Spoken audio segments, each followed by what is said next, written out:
네, 오늘 공부할 내용은 84쪽입니다. 네, 84쪽.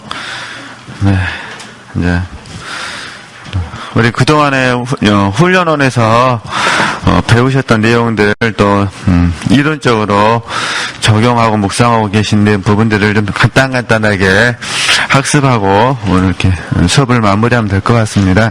84쪽을 보시면은 이제 영적 성장에 대해서 구약 성서와 신약 성서를 통해서 한번 이렇게 살펴보자 그런 부분입니다. 그래서 제가 잠깐 읽으면은 우리는 구약 성경에 나오는 인물과 이스라엘의 역사를 유심히 살펴봄으로써 영적 성장의 과정을 이해할 수 있고 또 우리 영성 훈련에도 적용할 수 있다.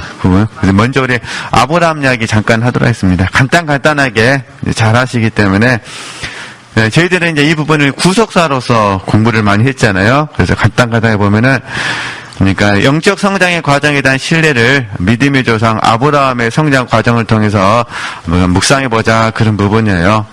그래서 아브라함은 저희들이 잘 아시는 것처럼 75세 때 부름을 받았잖아요. 75세 때 하나님께 부르심을 받았고 그 다음에 85세 때 칭의 곧 의로 여기심을 받았다는 거예요. 그 다음에 99세 때요 의롭다 하심을 받고 그래서 그러니까 85세 때 의로 여기심하고 99세 때 의롭다 하심을 구분을 한 부분이죠. 그래서 이제 99세 때 의롭다 하심을 영적 할례를 받음으로써 의인의 경지에 들어갔다. 이렇게 부분이고, 그 다음에 이제 175세 때 이제 별세를 했는데 이 부분을 영화 단계에 도달하여 천국에 들어갔다는 것을 알 수 있다. 저희 개신교에서는 영적 성장의 과정을 설명할 때, 먼저 중생하자, 중생. 칭의를 통해서 중생, 그 다음에 성화, 이렇게 부르잖아요. 이 땅에서 주님의 형상을 이룬 부분을 성화라 그러고, 그 다음에, 죽음 이후에 들어가는 부분을 영화 이렇게 부르거든요. 그래서 175세 때 죽었기 때문에 영화 단계에 도달했다. 이렇게 구분을 한다 그런 부분입니다. 야곱 이야기도 너무 잘 아시기 때문에 잠깐 이렇게 보겠습니다. 네, 야곱은 이제 형 에서를 속인 이야기는 잘 아시고 그래서 우리 제가 책에서 쓰지는 않았습니다만 창세기 28장이잖아요. 창세기 28장에서 베델에서 하나님을 만나게 되잖아요. 그리고 이제 삼촌집에 들어가서 이제 20년간 삶을 살잖아요. 그게 그 과정이 전부 다 야곱이 영적으로 성장되어지는 부분이다 그런 부분이에요. 그래가지고 창세기 32장에서 잘 아시는 거잖아요. 야복강가를 만나게 됐잖아요. 창세기 32장. 그래서 그 아랫부분에 보면은 십자가 체험, 요단강 체험 써졌잖아요. 그래서 이미 책에 다 있는데 육체의 신뢰가 무너지는 부분입니다. 자기 신뢰가 무너지는 부분. 그래서 같은 말이에요. 자기 신뢰가 무너진다. 육체 신뢰가 무너진다. 이게 이제 창세기 32장 말씀이고 그 다음에 이제 85쪽에 가시게 되면 이제 야복강가를 건너고 분이엘 아침을 맞이하고 형 에서를 만나서 화해를 하게 되고 근데 문제는 하나님께서 주신 명령을 따라서 또 그리고 본인 스스로가 창세기 28장에서 하나님께 약속했던 그 베델로 올라가야 되는데 그만 세겜에 머무릅니다. 그래서 세겜에 머무르는 부분이 33장, 34장 이야기잖아요. 33장, 이게 창세기 33장, 34장 이야기가 세겜에 머물렀는데 그 세겜에 머무르는 그 부분을 우리는 하나님께서 주신 은혜를 자기를 위한 수단으로 삼았다는 거예요. 네, 그러니까 하나님께서 주신 은혜를 자기를 위한 수단으로 사실 은혜의 목적을 잊어버리게 된 거죠. 우리 이제 지난 시간에도 계속 공부했잖아요.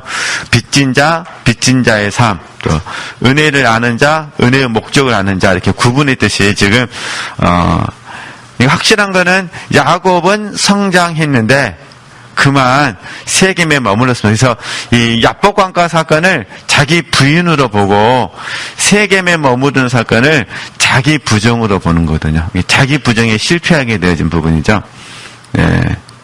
그때 또 하나님께서 잘 아시는 것처럼 환경을 통해서 말씀하시잖아요. 물론 디나의 아픔은 있지만 그래서 다시 이제 베델로 인도했고 그는 그곳에서 하나님께 예배하고 우리가 잘 아는 것처럼 영적 제사장의 삶을 살게 되잖아요. 그래서 이걸 저희들이 헌신이라 부른다. 그래서 우리가 여기까지, 물론 그 이후의 삶을 계속 저희들이 묵상할 수 있는데, 우리는 야곱의 인생 여정을 통해서 하나님께서 어떻게 우리의 삶을 하나님 나라로 인도해 가시는지 엿볼 수 있다. 이런 부분이고, 이스라엘 보도록 하겠습니다. 이스라엘 백성의 그 여정, 가나안으로 들어가는 여정, 가나안에서 하나님 왕국으로 세워지는 여정, 그 여정까지를 주관적인 구속사로 보는 거예요. 그래서 하나님께서는 이스라엘 백성들이 출애굽할 때부터 솔로몬 왕이 예루살렘 성전을 완공할 때까지 약 500년 역사돼요. 그 500년 역사를 통해서 구원받은 성도가 완덕에 도달하기까지의 영적 성장 과정을 모형적으로 보여주고 있다는 거죠. 저희들은 이 부분을 우리 훈련원에서 영성 상담 받으셨잖아요. 영성 상담 프로그램을 통해서 이미 이렇게 경험하셨기 때문에 제가 따로 설명하지 않더라도 부분적으로 아시니까 넘어가도록 하겠습니다.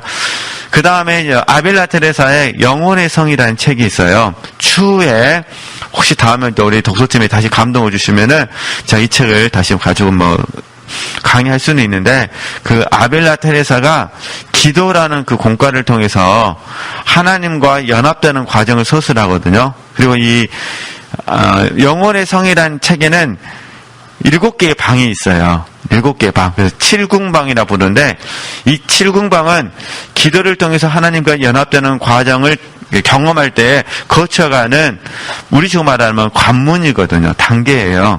그래서 그런 내용들을 가지고 설명을 했는데, 근데 그 7궁방에서 이제 우리 훈련에서 말하는 솔로몬 왕국이 건축되어지는 모습을 설명한 것과 유사합니다. 그래서 그 부분을 제가 책에다가 좀 써놨어요. 그래서 잠깐 좀만 더 내려오시면은, 아빌라 테레사는 그녀의 책 영혼의 성에서 보시죠.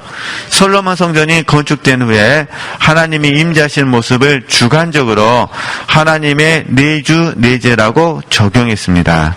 즉 하나님께서 우리 안에 임재하신 것이며 우리와 함께 동행하는 삶입니다. 이는 한두 번 경험하는 것이 아니라 계속해서 하나님과 함께 실제적으로 사는 것입니다. 그러면 잠깐 해서 끊고 이렇게 이제 말씀드리면은, 저희들이 이제 고린도전서 3장 16절에서는 우리가 하나님의 성전이라고 말합니다. 그리고 저희들이 에베소서 2장 말씀을 암송하신 분들 계시니까 하나님의 거하실 처소라고 그럽니다. 그러잖아요. 그러니까 하나님께서 거하실 처소. 그럼 이제 차이점은 뭐냐면은, 이 성전이라는 개념에서는 우리가 영, 혼, 몸이라는 부분에서 봤을 때 영 안에서 주님이 내주내자하시는 겁니다. 영 안에서. 근데 혼하고 몸은 온전히 지금 하나님의 거처가 되지를 못했다. 이해되시겠죠? 근데 지금 이제 사도 바울의 에베소서 2장에서 말씀하시는 부분은 영, 혼, 몸. 그러니까 영, 혼, 몸이 뭐라는 거죠? 하나님의 거하실 처소가 되어진다. 그런 부분입니다. 그 차이점만 있을 뿐입니다. 그러니까 우리가 예수 그리스도를 믿는 그 순간에는 우리는 성전입니다. 성전. 성전인데 온전히 주님께서 우리의 혼하고 몸을, 육체를 다스리지를 못하는 부분입니다. 이게 고린도후서 우리가 5장 말씀을 가끔씩 묵상하시니까 몸으로 있는 동안에는 주와 따로 거한다고 그랬잖아요. 그러니까 주님께서 우리 육체를 온전히 다스리지를 못하시는 거예요. 근데 하나님의 거하실 처소로 지어져 간다는 건 어떤 의미냐면은, 온전하진 않지만 혼하고 몸, 육체를 주님께서 뭐 하는 거죠? 다스린다. 이렇게 이해하시면 되실 것 같습니다. 네, 그래서 제가 이제 잠깐 써놨던 부분이, 우리가 믿음으로 인식하는 수준, 그 다음에 실제로 믿음으로 살면서 인식하는 부분, 이게 실제로 사는 부분이 있다, 그런 부분이에요. 그래서 제가 갈라디아서 2장 20절 말씀을 잠깐 이를 드러났거든요. 그러니까 저와 여러분이 믿음으로 아는다 해서 끝날 것이냐, 아니면 믿음으로 사는 데 있을 것이냐, 그 부분이다, 그런 부분이에요. 이렇게. 그 다음에 그래서 이제 86쪽에서 제가 들고 싶었던 부분은, 우리는 믿음으로 알고 믿음으로 산다. 이해되시겠죠? 그래서 우리는 알고 있기 때문에 사는 쪽으로 이제 무게중심이 옮겨지는 부분이잖아요. 그렇게 적용하시면 되실 것 같고요. 다시 86쪽 가서 다시 읽어보겠습니다. 자, 이스라엘 백성들이 애굽 땅에서 탄압을 받다가 출애굽하여 40년의 광야길을 통과한 후 가나안 땅에 들어가서 예루살렘 성을 완성할 때까지 있었던 모든 사건들이 이게 중요합니다. 하나님께서 성도들을 익은 열매로 만들어서 추수하시고 천국을 완성하고자 하시는 섭리 가운데 모형적으로 하는 거죠. 진행시키신 것이라는 거야. 이러한 이스라엘의 500년 역사에 나타난 모든 과정들은 성도들로 하여금 그리스도의 형상을 완전히 담게 하시는 성장 과정과 하나님의 나라가 완성되도록 진행시키는 인류 구속사에 대한 뭐라는 거죠? 모형적인 진리다. 제가 이 부분을 좀 설명하기 위해서 다시 좀 풀어놨어요. 풀어난 부분들을 한번 읽어보도록 하겠습니다. 자, 제가 이제 우스갯소리 써놨어요. 봐보세요. 출애굽기에 나와 있는 이스라엘 모습하고 사사기에 나와 있는 이스라엘 모습하고 다윗 왕국 시대의 이스라엘 모습하고 솔로몬 왕국 시대에 나타난 이스라엘 모습은 다르다는 거예요. 이게 이스라엘 백성이라는 의미는 같은데 그들의 영적인 성장은 다르다. 그러니까 하나님은 동일하시지만 이스라엘에게 나타난 하나님의 역사하심은 각각 뭐라 하죠? 달랐다. 그러면 이스라엘에게 나타난 하나님의 역사하심은 각각 달랐냐? 그들의 성장이 달랐기 때문에. 이렇게 그래서 제가 또 다시 그걸 또 이제 예를 들어놨어요. 출애굽하던 시대하고 광야 시대는 하나님의 전폭적인 주권을 배워야 하거든요. 그때는 전폭적인 하나님의 주권을 배워야 하기 때문에 하나님께서 날마다 그들에게 기적을 통해서 역사하셨다는 거예요. 왜냐면 광야에서는 음식을 구할 수가 없으니까 그러잖아요. 그래서 이스라엘 백성들이 워낙 믿지 않으니까 때때로 하나님께서 그들에게 물도 주시고 메추라기도 주시고, 그러나 사사기 시대 때는 만나를 안 주셨다는 거예요. 왜냐하면 가나안에서는 심고 거둘 수 있는 환경이 조성됐거든요.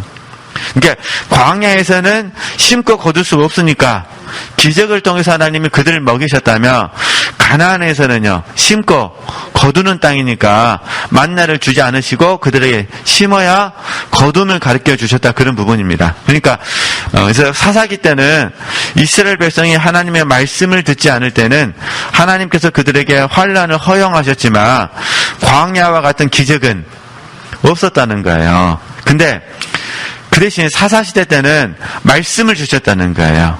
그 말씀대로 살면 하나님의 축복이 있었고, 다윗 왕국 때도 역시 마찬가지였다, 그런 부분입니다. 그래서 다윗 왕국 때는 전폭적으로 진리에 의해서 사는 시대였거든요. 그러니까 다윗 왕국 때는 선지자와 예언자가 있었던 부분이죠. 그래서 그들이 다윗을 보좌하고, 그래서 말씀대로 살면 하나님이 지켜주시고 말씀대로 살지 않으면 하나님이 도와주지 않으셨다는 거죠. 때때로 기적은 있었지만 근데 이때 기적은 징계의 수단으로 사용되기도 했다, 이렇게 이해하시면 되실 것 같습니다. 그래서 이걸 제가 다시 이제 좀 풀어서 설명드리면은, 자, 우리가 이스라엘 백성들의 영적인 자리가 다 다르기 때문에 하나님이 역사하는 방법도 다를 수밖에 없다. 그러니까 우리 시체들께서도 이들 적용하면은 주님이 나를 다루시는 방법도 다르시겠죠? 과거에 다뤘던 방법하고 지금 다루시는 방법은 다르다. 그 설명드리고 싶어서. 그러면 이제 우리 실수하는 부분들을 한번 보도록 하겠습니다. 사도 바울은 우리 너무 잘하니까 장성한 사람이 되면 어떻게 될까요? 어린아이를 버려야겠죠. 이제 사도 바울 이야기 잠깐 할게요. 우리 너무 잘하는 말씀이니까.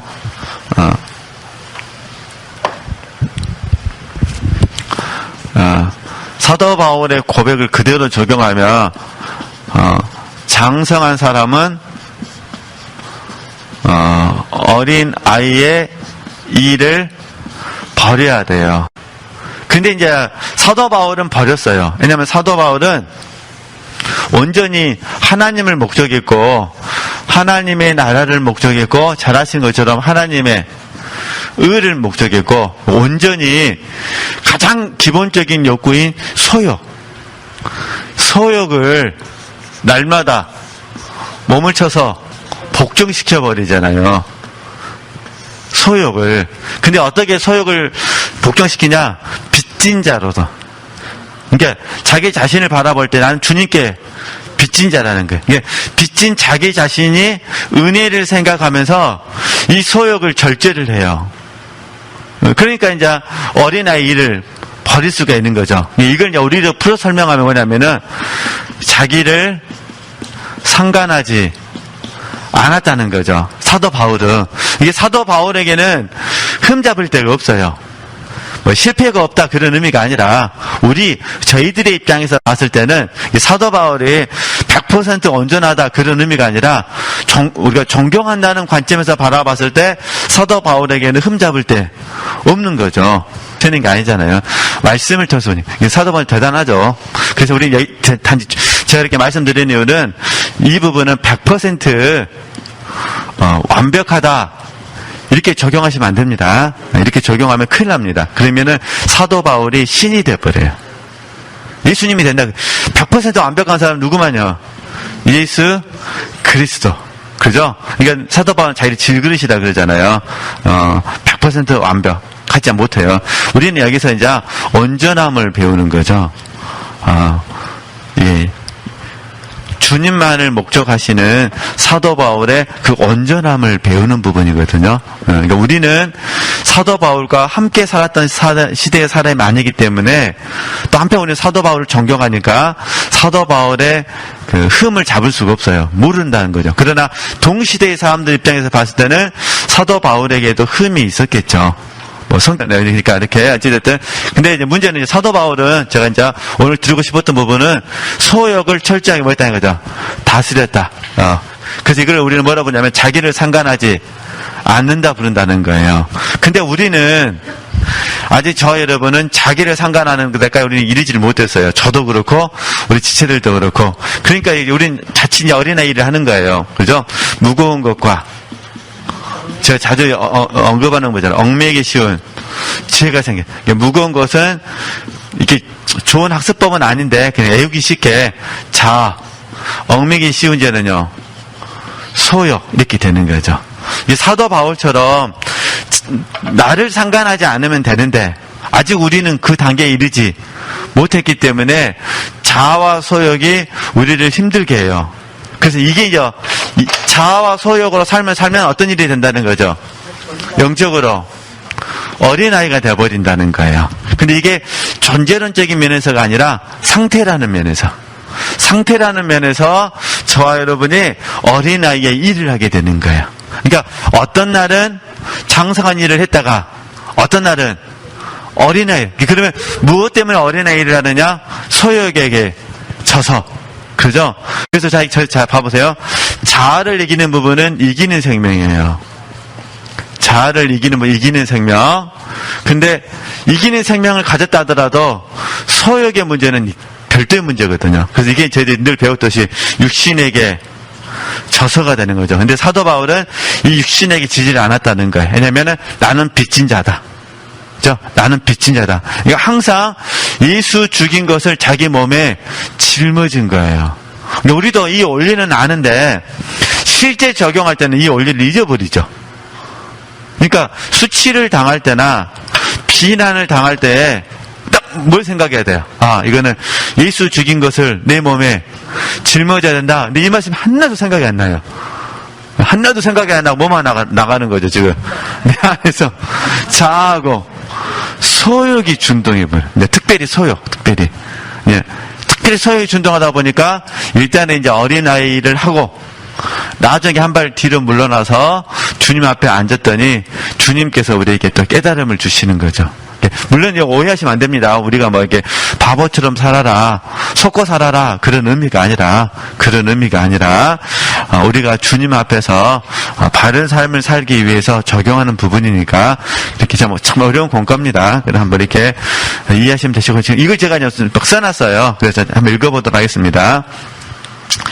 그래서 혹시 우리가 장성한 자리에 있으면서 우리 지금 날마다 장성한 자리에 몰려고 훈련하는 거잖아요.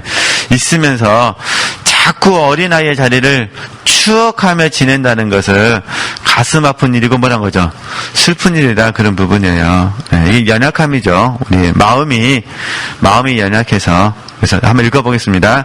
우리가 실제를 향해 달려가지만 상대평가가 아니라 절대평가잖아요. 그렇죠? 우리는 절대평가를 추구하고 있으니까. 그러니까 어느 누구나 주님 앞에 서면 부족함이 있고 뭐가 있어요? 모자람이 있어요. 항상 주님 앞에 서셔야 됩니다. 사람 앞에 서면 열등감이 있어요. 그러니까 저희들이 열등감을 갖거나 우월감을 갖거나 자존감이 낮은 것은 사실 사람 앞에 서서 그러는 거예요. 그죠? 우리는 사람 앞에 서는 것이 아니라 누구 앞에 서요? 주님 앞에. 그래서 완벽하지 못하고 결점이 많죠. 그러나 주님과 나와의 관계 속에서는 주님의 형상이 내 안에 이루어지는 것이거든요. 그래서 우리가 데살로니가전서 5장 23절에서 24절 말씀을 적용할 수 있는 거죠. 좀 더 내려오시면 우리의 영과 혼과 몸이 흠없게 보존되는 것이 뭐라는 거죠? 중요합니다. 이것이 궁극적인 목적입니다. 이게 구원을 이룸이거든요. 이제 주관적인 구속사 잘 아시잖아요. 네.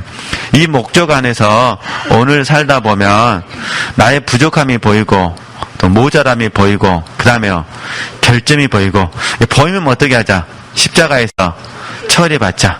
그 대신 옆에다 메모해 주시겠어요?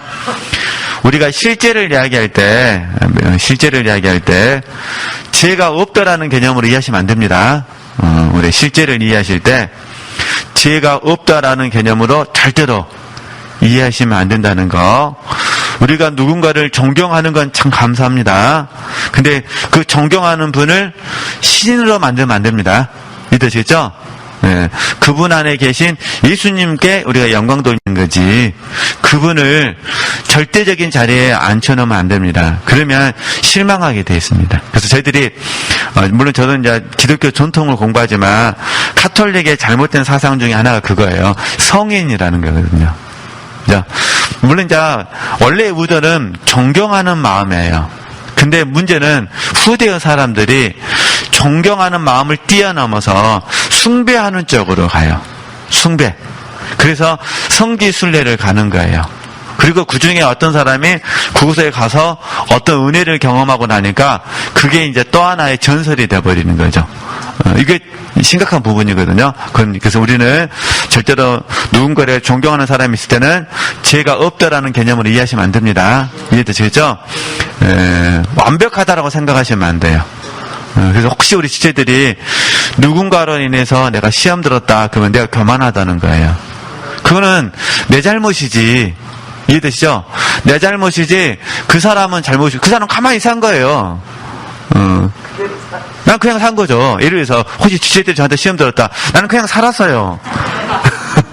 나는 뭔 잘못한지도 몰라. 나는 그냥 살았어. 근데 그 모습에 만약 혹시 불편하다 그러면은 이해되시겠죠? 지체들이 잘못 저를 평가했던 부분이죠. 좀 이해되셨으면 좋겠는데. 예. 이해 안 되면은 하나님께 기도하세요. 내가 그 경험시켜 달라고. 그러면은 우리 지체들 주변에 계신 분들이 내가 집사님 때문에 시험 들었어. 이런 말도 많이 듣게 하실 거예요. 그러면 제가 뭘 말하고 싶은지 그런 의도들을 아실 수 있을 거예요. 왜냐하면 우리가 사실 쟤들이 열심히 달려가도 항상 부족하잖아요. 제일 저희들이 힘든 부분이 자녀들이잖아요. 자녀들에게는 좀 좋은 모습을 본을 보이고 싶은데 자녀들은 눈을 보면 또 결점을 찾으니까 그 애들만 눈이 없겠습니까? 그 애들도 다 똑같은 사람인데, 네, 그러니까 이렇게 이런 부분들 다시 한번 잘 이해해 주셨으면 좋겠다. 보겠습니다. 사도 바울은 장성한 사람이었잖아요. 그래서 어린아이의 일을 버렸지만 우리는 장성한 사람임에도 불구하고 매일 둘 중에 하나가 나타난다는 거예요. 늘 듣는 말씀이에요. 어린아이 일을 버리거나 다시 취하거나. 그러니까 존재는 계속 형성하셔야 됩니다.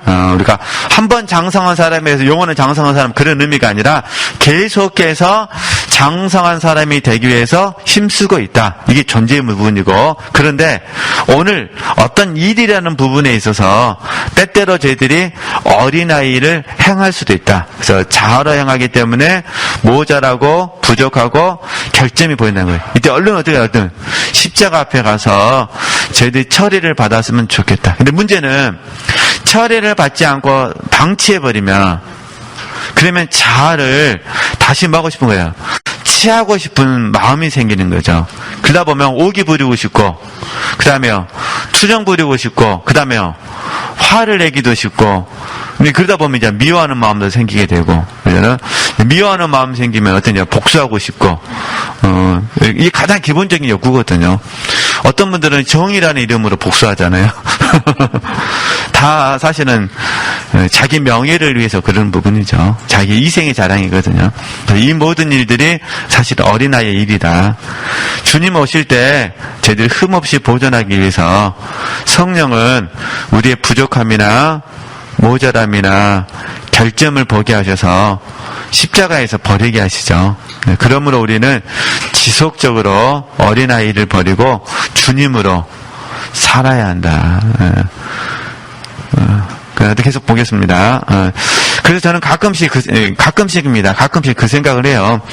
어떻게 보면 사도 바울하고 바나바가 헤어졌던, 사역적인 부분에서 헤어졌던 부분은 어떻게 보면 하나님께서 허락하신 최고의 방법이지 않는가.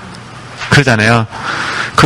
서로 평행선을 밟으면서 평생 사역할 수는 없는 거잖아요. 그러니까 하나님께서 공평하게 갈라치게 하셔갖고 바나바는 마가 요한을 데리고 가서 또 다른 영혼들을 섬기게 되고, 또 사도 바울은 덕분에 디모데를 또 선택하잖아요.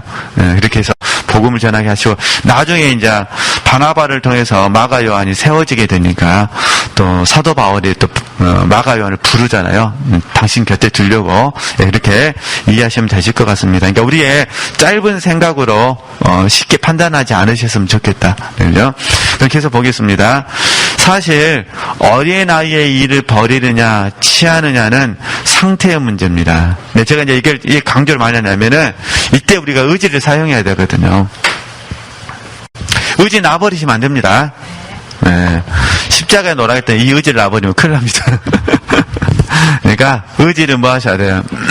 사용하셔야 돼요. 그래서 내가 어린아이를 뭐 하겠습니다? 버리겠습니다. 이렇게 의지를 사용해 주셔야 돼요. 근데 우리 편에서 어린아이를 버린다는 건 다 믿음의 행위잖아요. 그래서 우리 지금까지 배웠던 거 잠깐 복습해 보면, 믿음의 행위 일단 가장 출발점, 우리가 좀 적용하고 있는 부분의 출발점은 뭐냐면 마음을 새롭게 하는 거예요. 마음을 새롭게. 마음을 새롭게 해주셔야 돼요. 이제 의지를 사용한다는 부분에서 마음을 새롭게 하고, 그 다음에 두 번째는요, 의지는 잘 아신 것처럼 선택하고 결정하는 거거든요. 근데 사실 선택하려면 분별이 먼저 있어야 돼요. 그러잖아요. 그러니까 분별해서 선택하고 뭐 하는 거죠? 결정이 의지예요. 근데 분별을 도와주는 게 마음을 새롭게 하는 부분이거든요. 그러니까 우리가 아침에 눈을 뜨면 어떻게 하셔야 돼요? 힘들겠지만 마음을 새롭게 하면, 우리는 마음을 어디서 새롭게 해야 될까요? 어디서? 십자가에서. 그러잖아요. 그럼 이 십자가 누구 십자가예요? 주님의 십자가잖아요. 그러잖아요. 그러니까 주님의 십자가에서 마음을 새롭게 하는 거죠. 이게 이제 1번. 그럼 또 우리는 어디서 새롭게 해야 될까요? 성령을 통해서 새롭게 할 수 있겠죠. 세 번째는요, 하나님의 말씀을 통해서 새롭게 할 수 있죠. 그러니까 주님의 십자가에서 우리가 새롭게 할 수 있고, 성령을 의뢰함으로써 새롭게 할 수 있고, 말씀을 통해서 새롭게 할 수 있겠죠. 그러잖아요. 그래서 이렇게 마음을 새롭게 해야 분별이 돼요. 마음을 새롭게 함으로 그 다음에 변화를 받아 하나님의 선하시고 기뻐하시고 온전하신 뜻을 분별하잖아요. 이게 분별하고 선택해서 뭐 하는 거죠? 결정. 이게 의지예요. 근데 우리가 의지를 놔버리면, 그러면 이제 아무것도 하기 싫은 거죠. 뒤로 물러가 침륜에 빠지는 거니까. 그러니까 힘들고 어렵더라도 이해되시죠? 그래서 사실은 의지를 사용해 주셔야 돼요. 그러니까 내가 하나님만 사랑하겠습니다. 그죠? 어린아이를 버리겠습니다. 하나님만 사랑하겠습니다. 하나님만 아직은 내가 깨달음이 없어서 억울하지만 하나님이 이렇게 살기를 원하시니 하나님을 살겠습니다. 하나님을 위해서 살겠습니다. 이렇게 의지를 하나님 쪽으로, 항상 하나님 쪽으로 선택하도록 해주셔야 돼요. 이거는 내 몫이거든요. 예. 나머지는 이제 하나님의 몫이고, 이렇게 해서 의지는 분별해서 뭐 하셔야 돼요? 선택, 결정. 아니, 뭐 또 분별해서 결정해서 선택해도 상관없고 뭐가 됐든 간에 순서는. 그러나 사실은, 선택하고 결정을 해야 되거든요. 그래서 딱 뜻을 정해버리면 나머지는 이제 흔들림이 없는 거죠. 근데 이제 딱 결정되기 전까지가 흔들리는 거죠. 이렇게 할까? 저렇게 할까? 그러니까 이렇게 이런 부분들 한번, 일상에서 한번 적용해 보셨으면 좋겠습니다. 네, 그러면 계속 읽어보겠습니다. 하지만 존재의 문제는 믿음의 문제고, 그래서 믿음과 상태, 존재와 상태는 늘 뭐라고 어쩔 수 없이 공존일 수밖에 없다. 그래서 이제 88쪽에 가서 사도 바울은 우리가 성령으로 살면 성령으로 행할 것이라고 말했습니다. 이게 갈라디아서 5장 26절 말씀이잖아요. 그래서 성령으로 살면 이 부분이 사실 믿음의 문제거든요. 우리가 믿음으로 사는 거잖아요. 그러면 어떻게 하라는 거죠? 성령으로 행하라. 이건 상태의 문제라는 거예요. 그래서 우리가 믿음으로 사는 것은 존재의 자리. 그래서 나의 의의는 믿음으로 말미암아 산다고 말씀하시잖아요. 그래서 우리가 근데 만약에 저희들의 입장에서 우리들의 입장에서 봤을 때 우리가 어린아이를 버린다라고 고백을 했다면 이런 의미가 숨겨져 있다는 거예요. 우리가 어린아이의 일을 만약에 버린다면 여기에는 우리 편에서 봤을 때 무엇이 어린아이 일인지, 무엇이 성장한 일인지, 무엇이 육신적인 일인지, 영적인 일인지를 우리가 안다는 거예요. 이해되시겠죠? 그러니까 우리가 문제는 우리가 아는데 사실 버리지 못했기 때문에 이게 문제라는 거죠. 그러니까 진짜로 몰라서 안 했으면 이건 별도의 문제인데 문제는 저희들의 입장에서는 어느 정도는 뭐는 우리가 안다는 거예요. 이게 아는데 안 해요. 그래서 이걸 소욕이라 그러는 거예요. 이해되시겠죠? 그러니까 봐보세요. 이게 내가 할 수 없어서 안 하는 거는 무능의 문제라 배우셨잖아요. 근데 알아요. 안다는 거는 내가 할 수 있다는 거잖아요. 근데 왜 안 하죠? 그래서 이거는 못하는 것이 아니라 안 하는 것이라고 그러는 거예요. 이렇게 좀 이해하시면 좋겠어서 그렇게 말씀드려봤습니다. 그래서 사실 알지만 버리지 못하기 때문에 문제입니다. 우리는 이것을 뭐라고 부르죠? 상태라 부릅니다. 그래서 이건 소욕과 관련됐다는 거. 그러므로 우리는 존재의 문제와 상태의 문제를 구분하셔야 되고, 그래서 상태의 영역에서 장성한 일을 할 때가 있고, 어린아이 일을 할 때도 있고, 영의 생각을 쫓을 때도 있고, 육신의 생각을 쫓을 때도 있습니다. 근데 이걸 사례를 보니까 그 사람하고 나하고 관계에 따라서 반응이 좀 다르게 나타나기도 하더라. 그래서 이런 부분들. 그래서 우리가 잘못 선택했기 때 하나님은 우리를 연단하시죠. 그래서 저는 개인적으로 하나님의 마음을 연단하신다. 왜냐하면 마음을 연단하셔야 상관하지가 않거든요. 근데 주로 우리 지체들이 마음을 연단받을 때 경험하는 그 여러 가지 이유가 있는데 보편적인 게 뭐냐면은 서운한 감정이죠. 보편적인 게. 그러면 서운한 감정은 왜 생기느냐? 정답은 아닌데 대체적으로 보면은 내가 그 사람에게 거절당했다고 생각했을 때 소외감이잖아요. 저희들이 편애하지 말라는 것도 그런 부분이잖아요. 이게 뭐랄까, 사랑받는 사람은 이런 거 모르는데, 나도 사랑받고 싶은데, 사랑 안 해주니까 스트레스지. 처음부터 사랑 안 바라면 스트레스도 아니죠. 그러잖아요. 사실 이게, 누가 서운한 감정이 내 안에서 나 1초 후에 나갈 것이다, 이렇게 해서 나온 건 아니잖아요. 갑자기 생기는 거잖아요. 갑자기. 그럴 때 어떤 마음을 가지시라는 거죠? 주님만 있으면 충분합니다. 그래서 마음을 뭐 하시라. 그래서 제가 몇 가지 이제 써놨어요. 서운하고, 섭섭하고, 분하고, 기가 막히고, 서럽고. 이런 감정은 막 생겨요. 비가 오면 생기고, 내 나이 생각하면 생기고, 누구랑 관계 불편하면 생기고, 통장에 돈 없어도 생기고, 통장에 돈 없으면 기가 막히잖아요. 네. 서럽기도 하고 막 이런 게 생기잖아요. 이런 모든 과정은 뭐라는 거죠? 마음을 연단하는 과정이기 때문에 이런 감정을 우리가 받아주면 안 되고 뭐 하자는 거죠? 그 대신에 있다는 것 때문에 힘들어하시면 안 됩니다. 이해되시겠죠? 있다는 것 때문에 절대 힘들어하시면 안 되고 자연스러운 반응이고 제가 들고 싶은 부분 그 부분을 십자가에 뭐 하자? 내려놓고 처리받았으면 좋겠다. 십자가를 통과하며 마음을 지키는 것이 훨씬 뭐라는 거죠? 더 쉬워질 것이라는 거죠. 네, 좋겠다. 그죠? 있다는 것 때문에 스트레스 받지 말고 그런 감정이 생기면 뭐라는 거죠? 십자가에 내려놓고 처리받은 이게 마음을 연단하시는 것이다. 그래서 십자가를 통과하면 마음을 지키는 것이 훨씬 뭐라는 거죠? 더 쉬워질 것이다. 그래서 마무리 지으면은 나머지 더 길어지니까 오늘 여기까지만 할게요.